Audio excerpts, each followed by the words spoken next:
Hey, everybody. How's everybody doing? Happy Tuesday. Sorry I'm late. I got off work late and I didn't want to cancel. So here we are, a little bit late, but we're here nonetheless. As you guys know how we start everything off, we're going to play a couple games of Time Waster and get it started. Those of you on Facebook, once we play these 2 rounds, we are going to say goodbye to you. So make sure that you're making your way over to Kick or YouTube, whichever one you want to go to. If you come over here to YouTube, you can join our live chat, enter at your own risk. If you see someone or something you don't like, all you have to do is block them. Make sure you guys do hit that thumbs up. If you're in the live chat, you can hit the X on the right hand side. Go out and hit that thumbs up. Everybody, I would appreciate it if you all did that. Um, but yeah, so let's get right into the game. Not sure how long I'll be on here for this one. Peeping through the bushes. Hey, hey. All right. So you guys know how this works. We have 1 through 5 at the top. What is up with number 5? Her number 5's eyes look like she has got saucer uh pupils. Like her pupils look huge in that picture. 1 through 5, the crimes they could have committed were driving while intoxicated, domestic battery, rioting, assault by drive by, and failure to register as a RSO. Well, an SO in that point. American to the bone. You're probably the RSO, sadly. Um, but yeah, oh, let me make it bigger. My bad. My bad. There we go. There we go. So you guys let me know. I just randomly pick people's opinions out of the chat and put it up there. Yeah, I see now, Vicky. I randomly just pick people's choices, put it up there, and we see what we get. Just remember your answers if I don't pick yours, because we're not the best at this. But we keep trying, so that's all that matters. That's all that matters. I know, guys, that you couldn't see it. I fixed it. It's just the lag has to catch up. That's all. I knew you couldn't I mean, I didn't know you couldn't see it until I flipped back over, but now I got it. So we good. Let me know.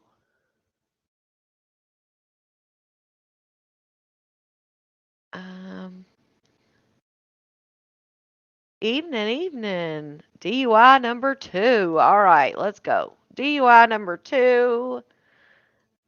All right. I'm gonna do failure to register number 1. Oh, number 4 looks like a failure to register too, maybe. 4 SA. Okay, I got you. That's what I was thinking. All right, we got domestic battery, rioting, and assault by drive-by. I don't know. Number 5. She may be the 5 is riding. Okay, riding number 5. All right, we got domestic battery and assault by drive-by. We got 1 and 3 left. 3 is domestic. All right, let's see what we got. Assault by drive-by is number 1. 2 out of 5, y'all. 2 out of 5. We got rioting right and we got domestic battery correct. However, failure to register was number 2. So here's how it goes. Number 1, American to the bone, driving while intoxicated. Number 2, failure to register. 3, domestic battery. 4 is assault by drive-by. Jesus. And number 5 is rioting. So we got 2 out of 5. I'll take it. I'll take it. That's crazy. Some of those I didn't expect. Some of them I'm just like, dang, I did not expect that. But that's why I think these are good because I feel like you get to see that, your first impressions may not always be the one. Oh, we did this one. Hold on. I remember that number. I remember that guy. Hell, I don't want to submit a tip.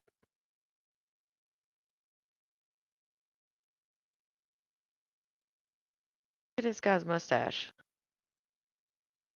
I was going to say they're all going to have mustaches, which this guy even has. Look at his mustache. He's got one side that points and one side that doesn't.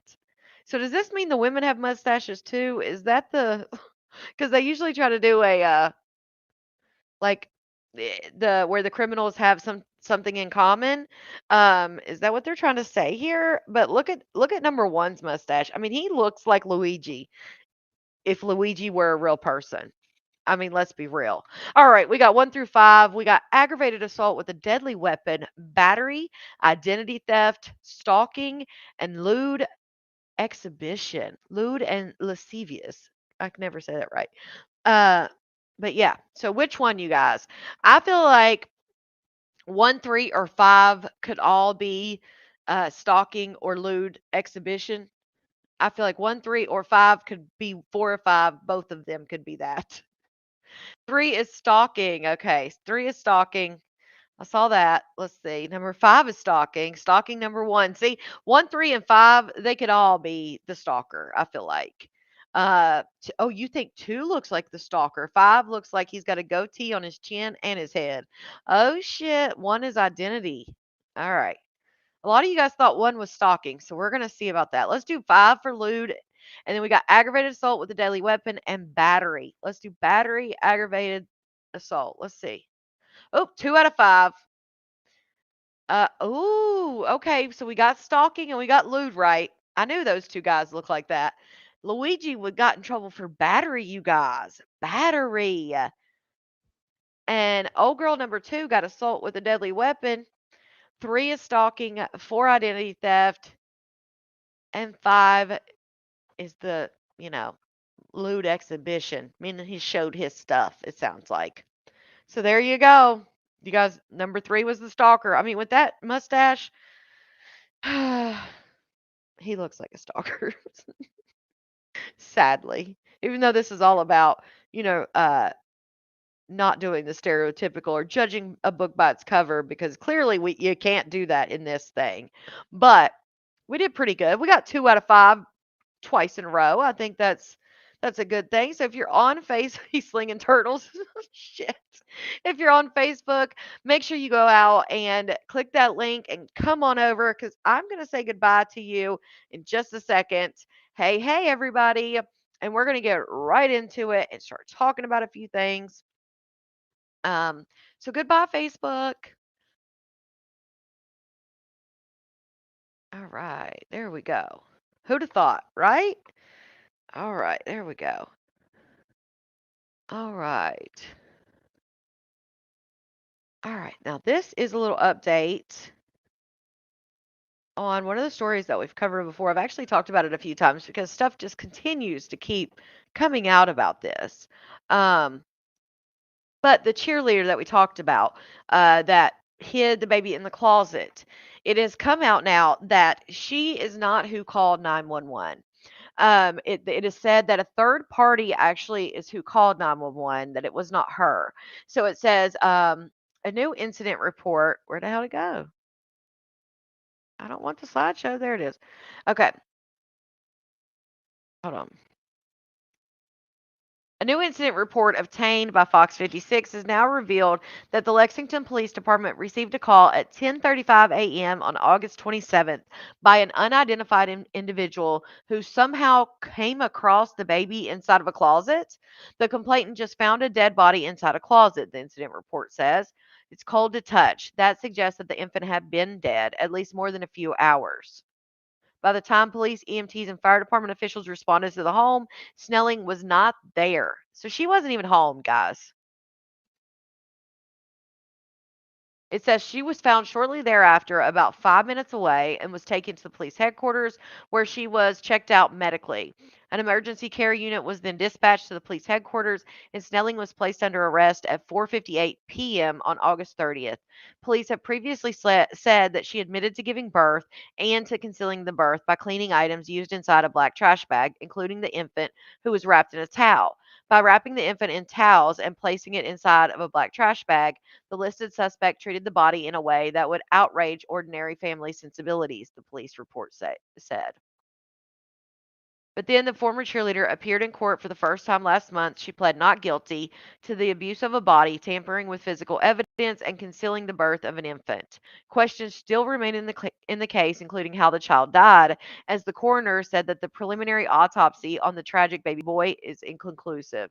Um, it will now conduct extensive microscopic analysis to determine how he died. It's unclear whether Snelling, who has since dropped out of school and told anyone and had told no one she was pregnant, but unearthed footage from April shows Snelling performing with the UK stunt team with what appears to be a pregnant bump on her stomach. And yes, this picture that they show, I was trying to find it the other day, but look right there. You cannot tell me that that girl, as small and tiny as she is, she's clearly a flyer, which is the smallest on the team. Um, you can't tell me that that does not look like a baby bump, y'all. Yes, she's still free.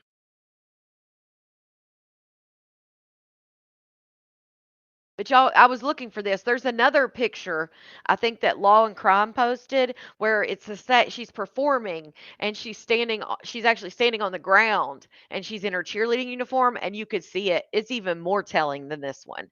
Um, I guess, Shonda. I don't know. Hey, Melody. Yeah, exactly, FBI. There's no way. That's why I say last week we showed what we have assumed, what most people have assumed, even though it's a couple's photo shoot, it does very much look like a maternity photo shoot. Um, she's sitting in front of him. They've got hands on the belly, all the things. And like I said, you can't tell me someone who was intimate with her that saw her undressed, which I'm assuming her boyfriend saw her undressed since clearly she was pregnant. You cannot tell me that her boyfriend would not have noticed, as tiny as she is. Now, let's be real. Somebody with a little bit more meat on their bones, that's got a little bit more fat around the belly, has a little bit of tire around the belly already, it would be easier to conceal. But honey, this little girl was all baby. Yeah, it's definitely a baby bump. I'm so glad I found this because last week I was looking for the one where she's standing, um, when she's standing in the cheerleading uniform, and it's just as clear as it is in this picture. Um, but yeah, I just can't believe that it's inconclusive.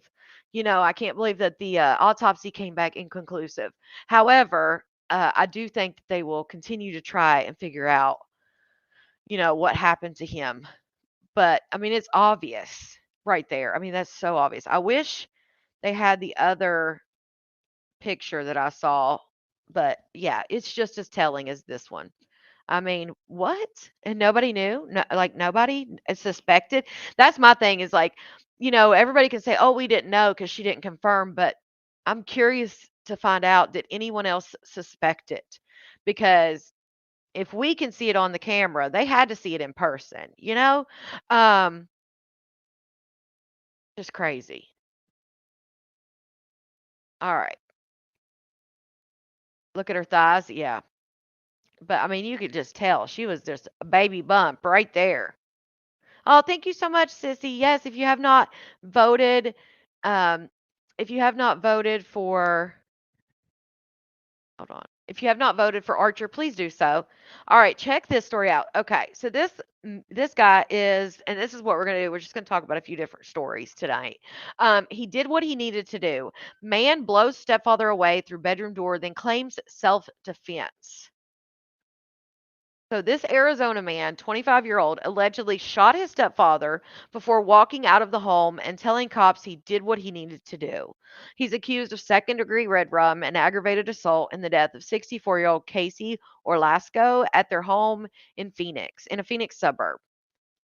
They responded Sunday to the home. Uh, and it says called to say Parker pointed, so the man who passed away called to say Parker pointed a gun at him and his wife several times. The victim said he had locked himself in a bedroom and did not know where his wife and stepson were. Cops received a second call from Parker's mother saying she had escaped the home and ran to a neighbor's home for help. As officers arrived at the home, they heard several gunshots from inside. Parker called 911 to say his mother was dying and his stepfather was a cartel member trying to kill him, according to a probable cause arrest affidavit. Officers apparently tried to force entry, but a metal door was blocking their way. Shortly thereafter, Parker reportedly came out with his hands up. He repeatedly told officers he did what he needed to do. They took him into custody, went into the home where they found Orlasco dead from gunshot wounds in a bedroom. Parker had apparently fired through the bedroom door. Police say Parker had a history of mental health problems and had access to firearms. That sentence right there, I don't ever understand it. If he had a history of mental health problems, why did he have access to firearms? Why? Why? I don't get it. I like it's just like so frustrating. If you have mental health problems, the family should make sure that there is no access to firearms. I don't understand it. But he remains in the Maricopa County Jail, which is like the worst jail you could be in. During the first appearance, he claimed his stepfather was the aggressor and he shot him in self defense. Yeah, that doesn't work, buddy. Um, you can't claim self-defense and shoot somebody through a door. It's just that's not how it works, and I don't understand. Um, she was smaller than that in her legs and everything they knew, everybody freaking knew. Right, everybody had to know. And I'll tell you another thing, I had 6 girls that I raised and a couple of granddaughters. If she'd had been mine, I absolutely would have known. Absolutely, especially, a mother or even a roommate, if you're sharing a bathroom or you're shopping together, you're going to notice if someone is not picking up pads or tampons. You're going to notice if you use the bathroom after them, if there's things in the trash. You're going to know. I mean, common sense, you're going to know. So, yeah, people knew. They had to have known. Come on. I seen the cop you talked about last week that was popular on a TV series called 60 Days In. Oh, you talking about Officer Norman? Was he on 60 Days In? Something happened and the FBI came to our house. We had to show proof that our guns were locked up. Right, baby doll. Like it's not that hard. All pew pew should be locked up. You should have a lock that goes on the actual trigger so that even when when the gun's locked up, if someone does get to the pew pew that's locked up, you also should have a lock on the trigger. I understand that if you needed it in self defense, it would be hard to get through the locks and things like that, but I'm sorry, it's gun safety. It's just gun safety. I mean, I don't know what to tell people. Um, Thank you so much, Kimberly.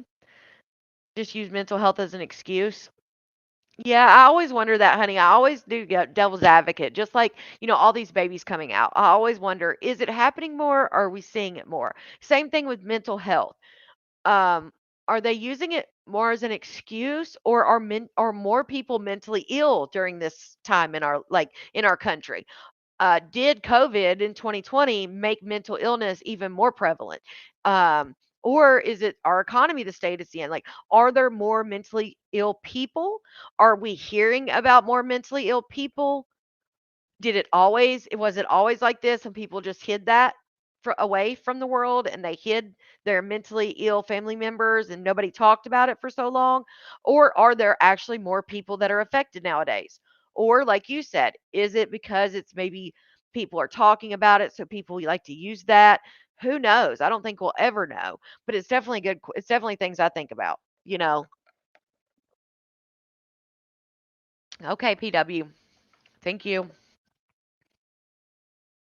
Um but I always ask that for sure. All right, another story that we touched on, we talked about with the Ukrainian girl that got on the bus and that guy, poked her, is what I'll say, because I can't say the other word. He says that people were controlling. He says that there was something in his body, some type of material, and that someone was controlling that material in his body. And when he sat down on the bus and saw her, whoever was controlling this so-called material in his body is why she was done the way she was, basically. And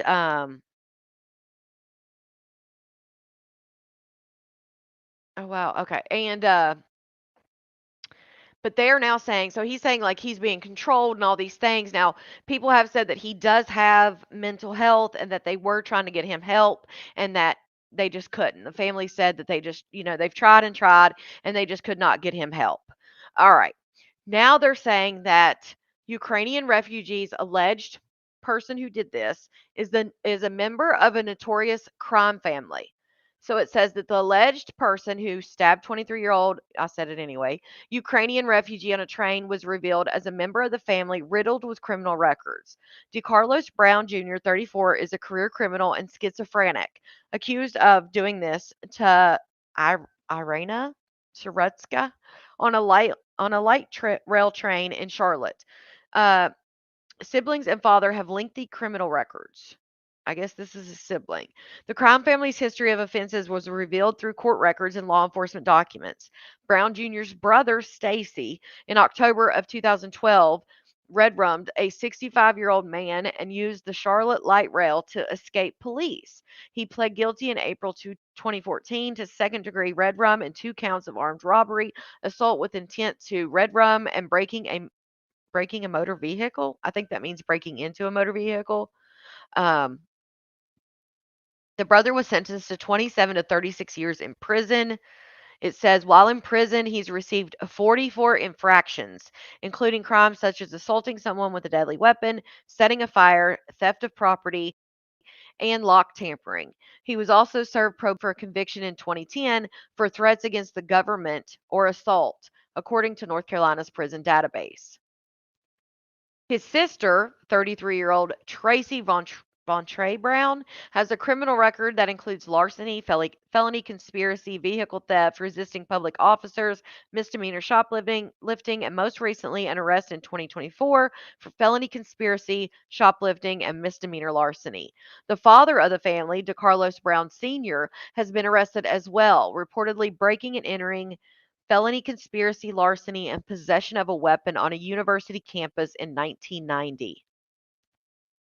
DeCarlos Jr. has at least 14 prior arrests and was freed from jail in January on a written promise to appear, meaning he paid no money. He was charged with misusing the 911 system while he allegedly had a mental episode. Months later, in August, on the same train service his brother used to flee from the police years ago, is when he allegedly did what he did. Um, since the stabbing, the video footage has gone viral of the woman bleeding out for minutes without any help.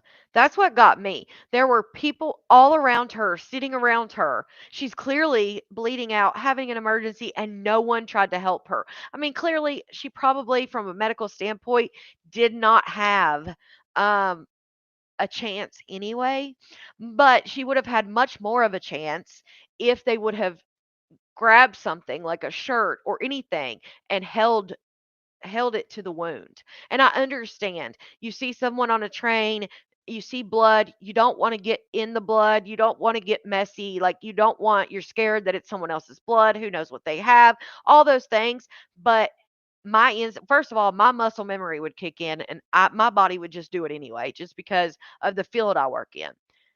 But I feel like even if I wasn't in the medical field, I feel like all of those fears of blood and all those things would just I feel like it would just like leave my mind. And again, that may be just because of who I am, but all of those fears and things about everything would just leave my mind. And at my, I would have a guttural reaction, a knee jerk reaction would be try to save this woman. But instead, it was almost like she had cooties, like, ooh, get away from her type shit.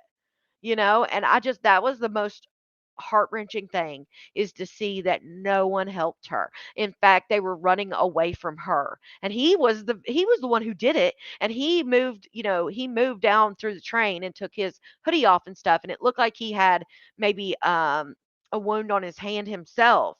And you could see the blood had dripped like down the hallway where he walked. And they literally almost ran towards him to get away from her when she was the victim.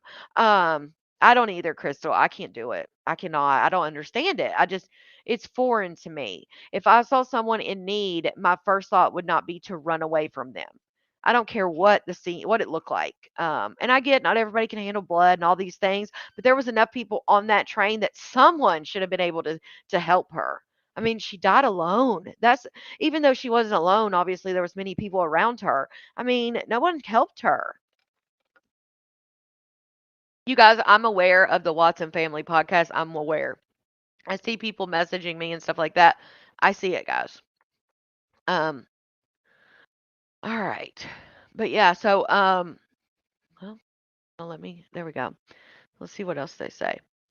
We will seek the maximum penalty for this unforgivable act of violence. He will never again see the light of day as a free man. And it's just so sad because, she's sitting there on her phone. She just got off work. She's got her head down. She had no clue what was coming.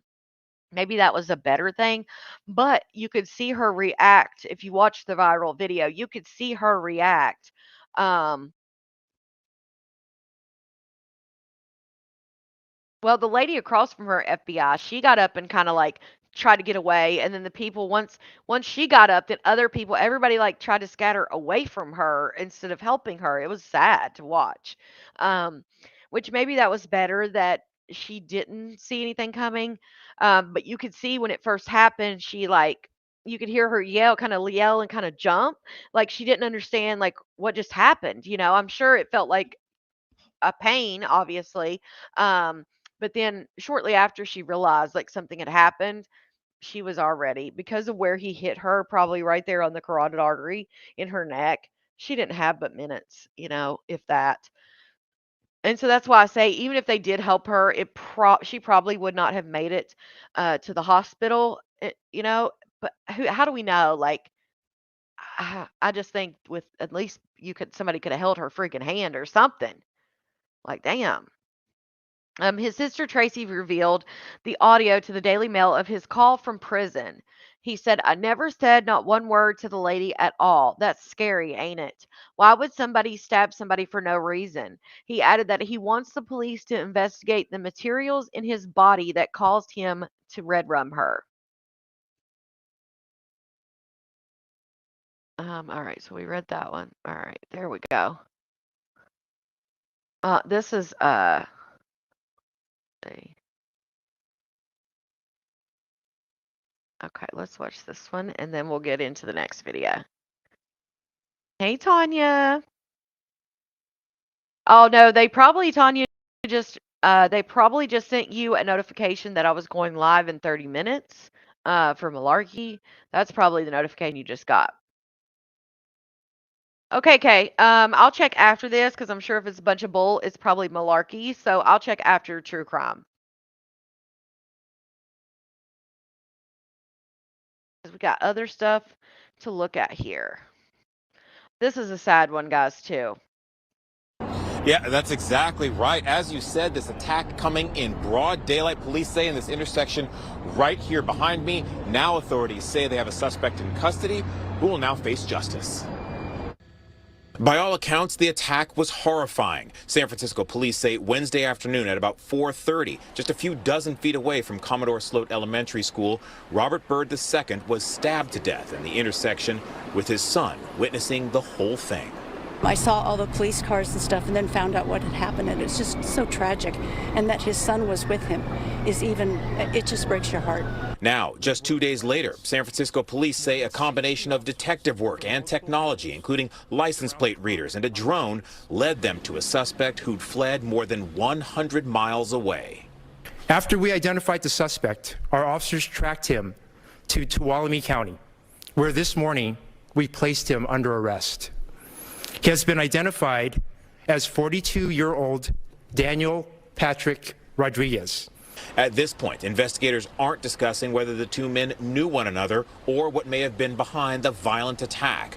Prosecutors say the suspect will now face justice inside a courtroom. My homicide unit will work with the SFPD to conduct further investigation as we can over the next 48 to 72 hours. San Francisco Unified School District Superintendent Maria Su said Commodore Sloat Elementary is still observing tight security protocols following the attack and is focused on healing. Our hearts go to the families. We have been in regular conversations with the mom and made sure that we are allocating as many resources as possible and that is appropriate to mom and to our student. Neighbors said they're gratified there's a suspect now in custody and that the authorities will be pursuing justice. I was never fearful because I feel safe in this area, but I hoped for the family that they found him and found him fast. The suspect, Daniel Rodriguez, now set to appear in court early next week to be formally charged. Christina. So at this point, no motive being released at this point? At this point, no word about any motive. We have tried to talk to police about that, but they wouldn't give any detail. We also tried to talk with parents at the school who are clearly very shaken about it. A lot of them did not want to talk with us. The one parent we did talk to very briefly said that when her husband was dropping her son off at school this morning, he was still scared because this incident had not yet been resolved. So clearly, a community that was very worried can now rest a little easier tonight. Okay, Christian Cafton in the city for us tonight. Christian, thank you.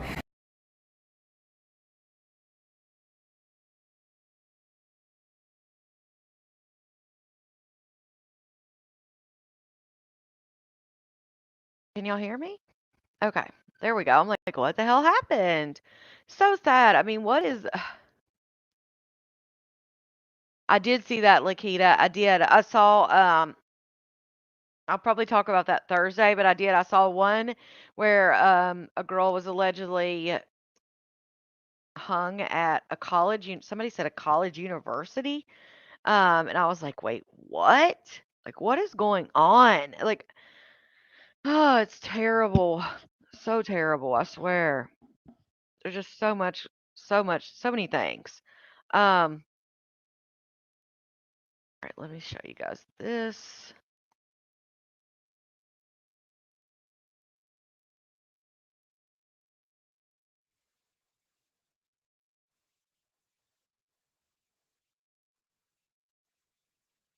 Okay, hold on one second. I'm just trying to find the next video here.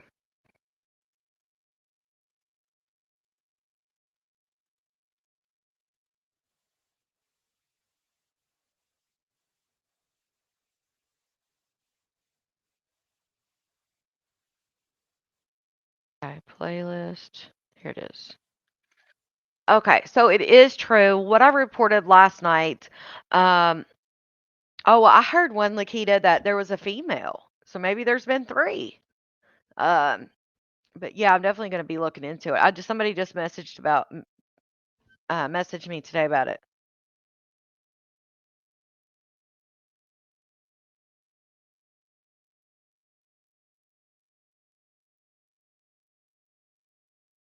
All right. So what we were talking about last night, unfortunately, what we were talking about last night, we talked about the Whitakers. We've been talking about what's been going on with them. We do know that three of the most vulnerable family members was, yeah, Colette. But it is good to know about what's going on in the world. Three of the family members were taken by Adult Protective Services, and someone, obviously from inside the facility, reached out to someone on YouTube last night and told them that Timmy had been abused inside of the facility since being taken away from his family. And a lot of us, we didn't know if it was going to be true or not. I mean, because people can make up anything, right? And they're risking a lot. I mean, obviously, HIPAA violation, they're risking their job, they're risking a lot to put this out, that this happened, considering they're coming from inside the facility. However, there is now been a video, and this is the video. So that's Timmy standing there, or maybe the nurse, but this is the video where he allegedly gets assaulted.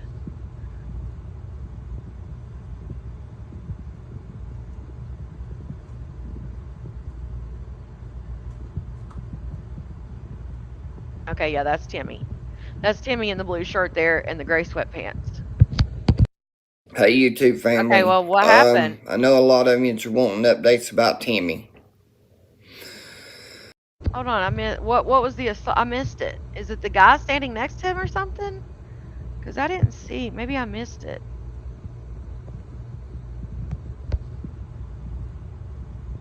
Yet.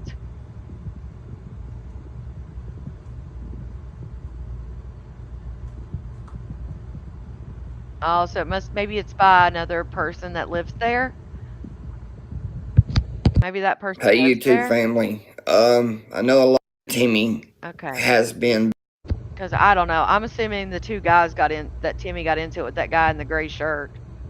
But I watched it, but I still don't see what the problem was. Like I said, maybe I missed it.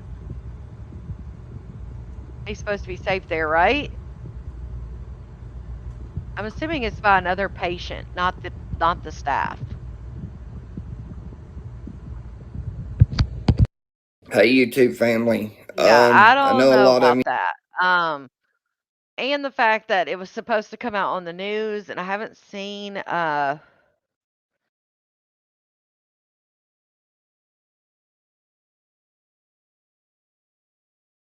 don't know. Maybe blocked a hit? Maybe. The person worked inside the control room. Okay. Looked like he was showing him something, right? I don't know. Um, that's a hard one. I mean, I would like to see another angle. Um, yeah, it looked like he was like in the wrong place, and the guy told him like you're in the wrong place, go somewhere else. Like he was telling him like go somewhere. And Timmy turned around and walked the other way. I don't know. I think that would be hard. Looks like he maybe blocked a hit. Timmy was supposedly getting a soda. I don't know. Remember Alligator Alcatraz people were picketing over it, complaining the prisoners won't have air conditioner. It does it. Who gives a shit? They're there to pay for a crime, not a vacation. Yeah, well, like that guy, the warden out in I think he's sheriff actually, out in Arizona that makes them sleep in Tent City with pink boxers and black and white stripes, and they have to work on a chain gang, and he like totally brought it back to it gets to be 120 degrees out in Arizona sometimes, and they're out there in tents. Here's my thing. If homeless and veterans and people can sleep outside during the cold, the hot, whatever, why can't prisoners? And I know that may sound harsh, but it's like Tent City. I know it's harsh, but again, you're there because you committed a crime, and I feel like all of these people who are institutionalized, because there are lots of people who are institutionalized. I've known a few, and when things get hard on the outside and their bills are due and they can't manage, things are going shitty in their life, they may have lost their job, whatever the case may be, institutionalized people will fall back on that crutch. Well, I may as well go back to jail. At least there I knew I didn't have to worry about bills. I got my meals and I got to do what I wanted. And because a lot of times they can make their alcohol, they can get drugs in there, they can get their cigarettes in there. Some places let you smoke at certain, or whatever. And they get comfortable in there and they get to where they don't have to stress about anything. Maybe not the best medical, but they get medical. They get, all these things, right? And I have seen with my own two eyes people who literally, when life gets hard, they're ready to just go commit a crime, not because they need money or they're using whatever they're, getting from the crime. No, because they want to go back to jail. Because again, they're stress free. They don't have bills, they don't have shit.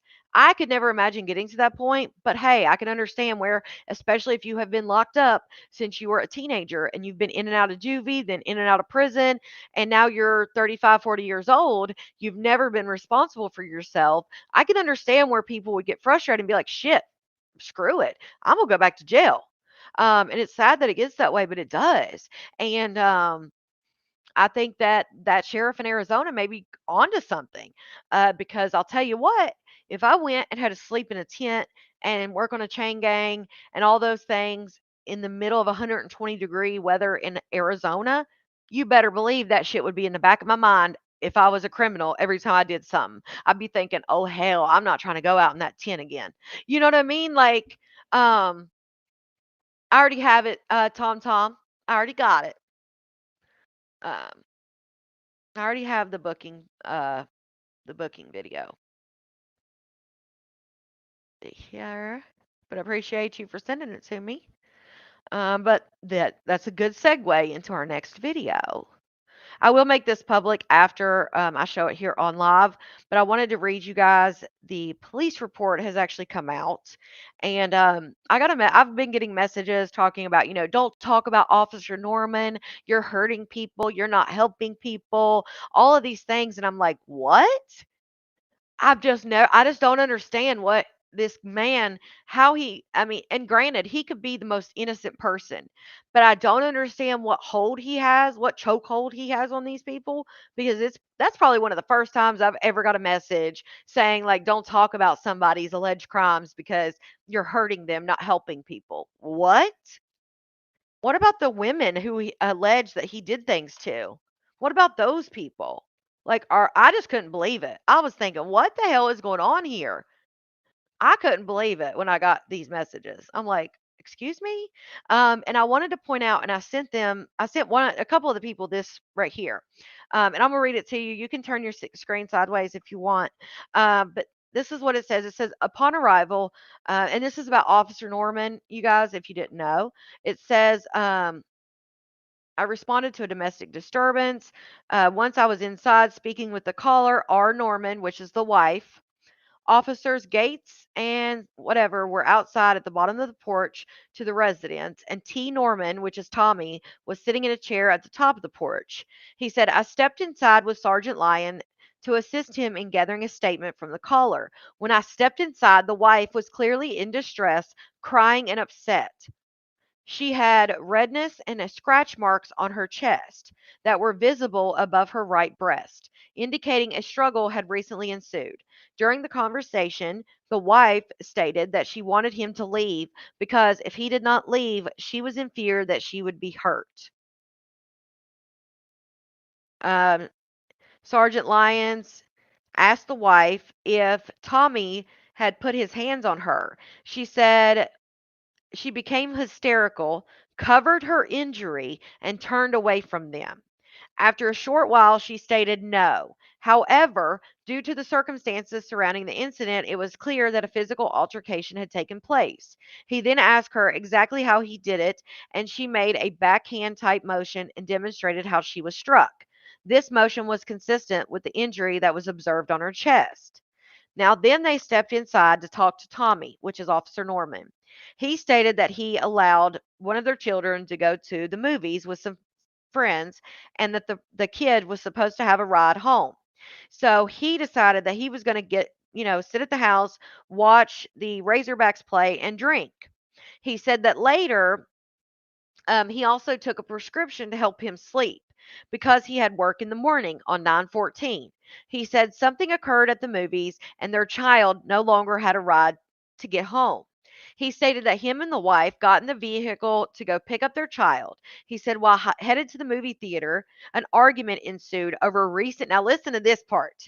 Here's what they were arguing about, guys. And this is why I don't see how people can ignore these allegations. I just don't get it. It says that the argument started while they were headed to the movie theater over allegations of infidelity. So he was cheating allegedly, and that's why they got into it. Here. He stated that the wife began to hit him while he was driving, and he struck her back in self-defense. T. Norman had no injuries on him. There was bruising that was observed on his right forearm, but he said that was from blood thinners because, as you guys know, he has had a heart attack. He said, I attempted to speak with the child. However, he did not want to provide a statement. After consulting with the sergeant or whatever, the decision was made to place him under arrest. And he was arrested on a misdemeanor domestic battery. But this is the video of him walking in to get booked. And someone says, hey, Officer Norman. And he's like, oh, no, that's my twin. He's at home asleep. Like, what? I mean, I guess he was trying to be funny, but what? Okay. I'm his twin. He's at home asleep. We're going to go in and go straight to the left, over to the plate machine.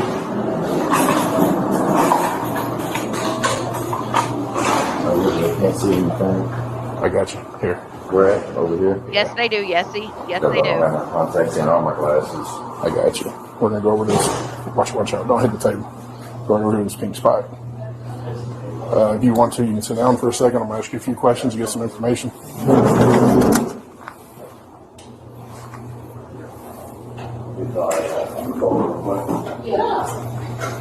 What's your date of birth? Norm. What's your date?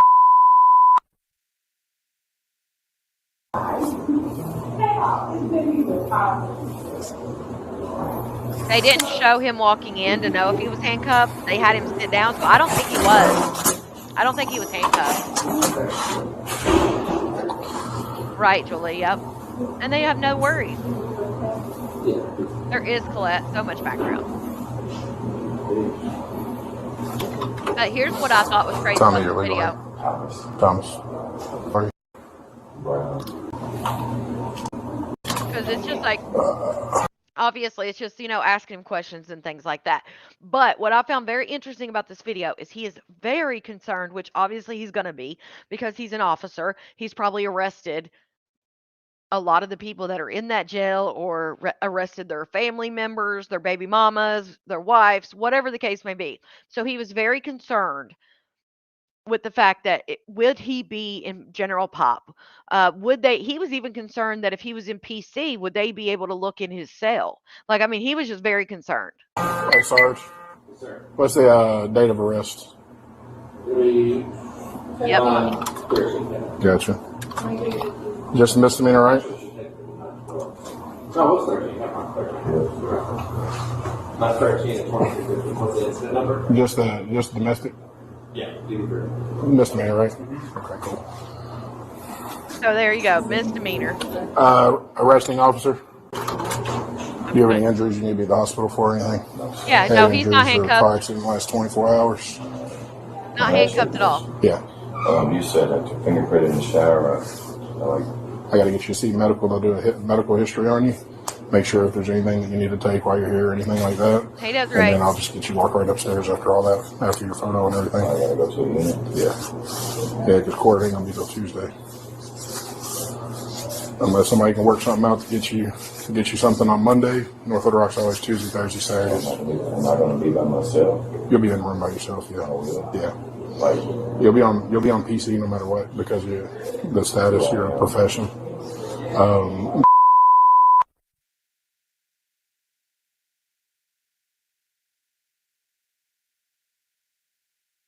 I just want to give you a heads I up. won't have a bunch of inmates looking at me. No, you're going to be in a room by yourself, and you're actually in the corner room. So when they go by, they just go they walk past. They shouldn't be at your cell at all. You're in a SEG unit. So everybody's 23 and 1 in there. All right? This is Tuesday, right? Yeah, Tuesday's when you're going to So I go. don't have to leave there, right? I don't have to leave there. Not until you get ready to go to court. Okay. So once you, the whole time. yeah. If you don't want to come out for phone calls or anything, you can stay in the room. What's today, Sunday? Yeah, you can stay in there the whole time. The only time is like if you're in there more than 3 days, we have to bring you out for a break. You'd have to come out, so you should be good. Tuesday will be You'll be at court by 8 o'clock in the morning. there's a good chance I get released. Yeah, it's up to the judge. Hopefully they do. So the OR is out of question.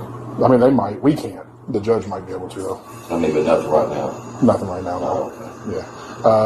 You take any medications at all, moving insinuate here?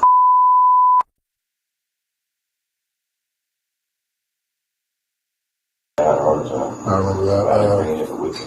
Yeah, but you know what it is. That's what medical's going to ask you, and where you get your prescriptions filled. Yeah. What about seizures? No seizures. High blood pressure? No.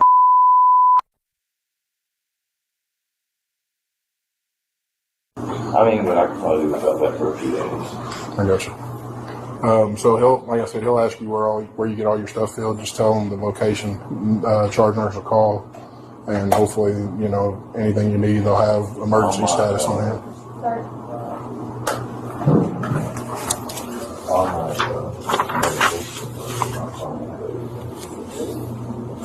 Like a list of Oh, thank you, Bridget. But he goes on, like you heard the guy talk. So the officer tells him you're going to have the corner suite, basically.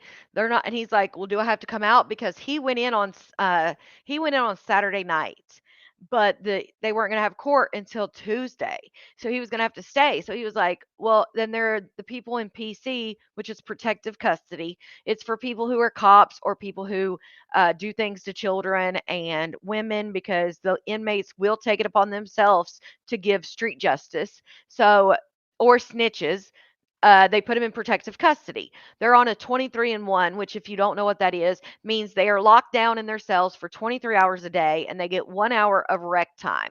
So he's basically saying, like, do I have to come out for rec time? Because he doesn't even want to be in the yard with PC people, protective custody people, because, again, even if they're in PC, he may have had something to do with their case. He may have arrested them. He may have encountered them over the years, whatever the case. And he has a social media following. So he is very concerned. Will they see me? I don't know if it's because he's afraid they'll hurt him or if he's afraid they'll say something. I don't know what his real concern was, but he was very concerned because he, again, he continues to ask. So I will be on PC. Yeah. Anyone here may cause you harm, you're going to go on PC. All right, here we go. Listen to this. Yes. It's crazy.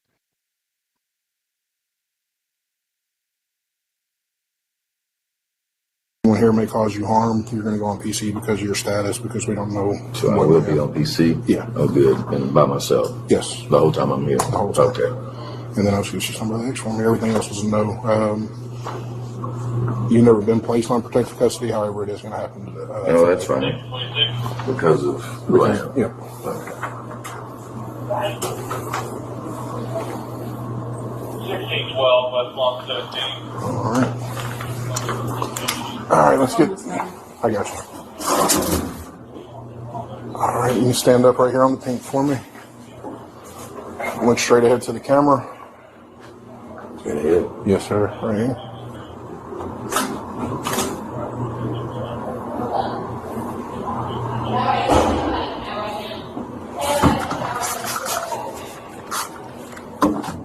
All right, that's right. Just Yeah, a lot of bit, people. yeah. Very much so, Victoria. Yeah, Wildflower PC. That's what I'm saying. They're all by themselves in PC. Yeah, just the ones that are down here. Okay, I Desiree. mean, down here, yeah. Okay. Yeah, just the ones that are down here. So as soon as we get out of the shower, I'm taking you. As soon as we're done here, she'll be done booking you in. We'll get your picture for your mugshot and then take you to the shower. After the shower, I'll take you to see medical. And as soon as you're done with medical, I'll have my deputy take you upstairs. All right. And hopefully everybody in the unit you're going to just because it's about 3 o'clock with him. Okay. But they are, there's nobody out in the open. They're all behind the door. But when they are out in the open, they probably won't look at my room. They shouldn't, no, because it's, like I said, your room, you're going to be right there in the corner cell. So even when they come out to go on activity time, Even then, he's like, tells him again, Desiree, I got your message. I messaged you back. Yeah, guys, I'm fully aware of everything that goes on with Malarkey while I'm up here. I know what's going on. I saw everything that was going on, but when we're in true crime, I try to keep it a true crime. I don't talk about the Malarkey. I keep it completely separate. And as you guys can see, there's already a Malarkey live scheduled for like in 3 minutes. So I'll be talking about all of that stuff over on Malarkey. I won't be watching him anymore. Yeah, I couldn't believe some of the messages I'm getting, like people mad at me for posting about him. And it's first off, that's what I do. I post about people. This is a story that a lot of people are speaking about. There are allegations out there. It's not like I'm making this up or I'm saying, you know what, when I look at his videos, I get a little creeped out when I watch him doing his community policing. I don't know. There's been some moments in those videos where I just feel a little creepy. Although I feel that way sometimes, that's not what I'm basing my judgment off of. I'm basing it on, and not even my judgment.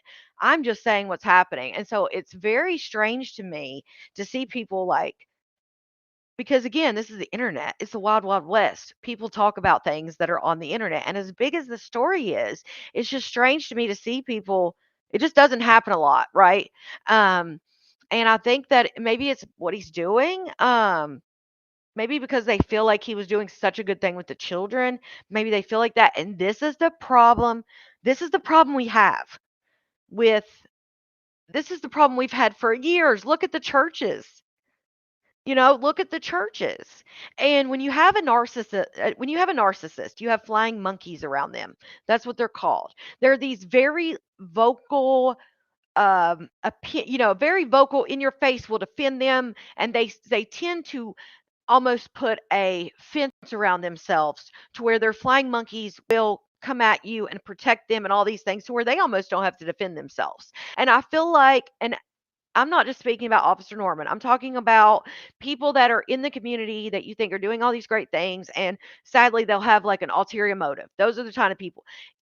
They are very similar, I feel like, in relation to a narcissist in the form of they have these people that truly believe in them, that love the message they're giving, think they're doing these great things, and no matter what they did, they would be right there in the front, loud and center, saying, "There's no way this man would do this."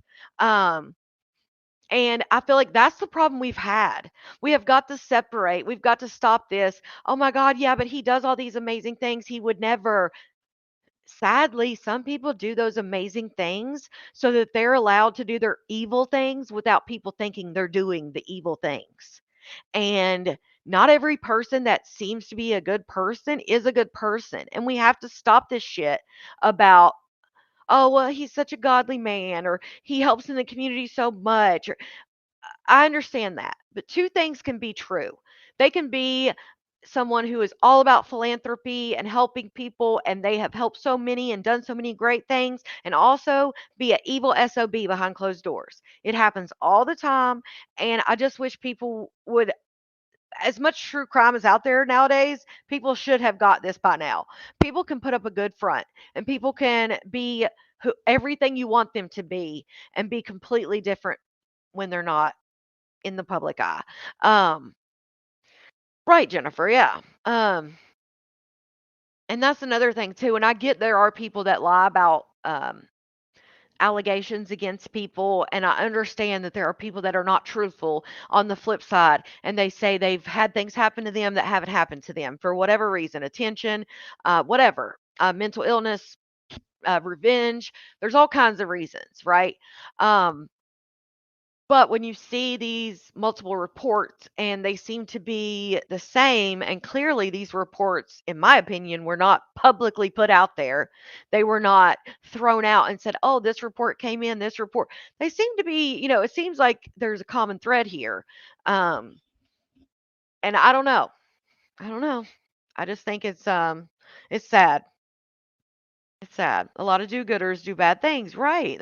That's why sadly some evil people do a lot of great things, is because they know that they have to cover it up with like being extraordinary in other places type thing. And I just think that it's sad that, and I get it. And if he's innocent, I'll be the first to stand up here and say, my apologies, and I took the story wrong, and I believe the victims and things like that. However, I do think more people are going to come forward. I think that someone in his power with his social media, especially in these day and times with that social media following, I feel like people may come forward that didn't think they'd be believed before. And I hope that's not the case. But, it's a developing story. So, we'll stay on top of it. I hope you guys enjoyed this True Crime Tuesday. I am going to roll on over because I'm already late for Malarkey. I'm going to roll on over to Malarkey and see what's going on there. I hope you guys enjoyed this episode of True Crime. I will be back Thursday for another episode at 9 p.m. Eastern. I hope to see you guys there. And I'm sure there's going to be plenty more stories because sadly, true crime happens faster than we can talk about it. Um, exactly, Yessie. And that's why I feel like if nothing else, be open-minded, because I'm open-minded that it could be BS. I'm always open-minded, even though I believe that there is something here. I'm also open-minded to say, hey, maybe there's nothing there. So that's all I ask of people, is just to have an open mind, look at the facts of the case, any case that I show, not just this one, any case, and then form your own opinion. But yeah. But I love you guys, and I will see you soon. Thank you so much for joining me for another episode of True Crime Tuesday with your host, me, Feminine and Fierce. See you Thursday. Bye. I'll see you on Malarkey if you join me there just in a few minutes.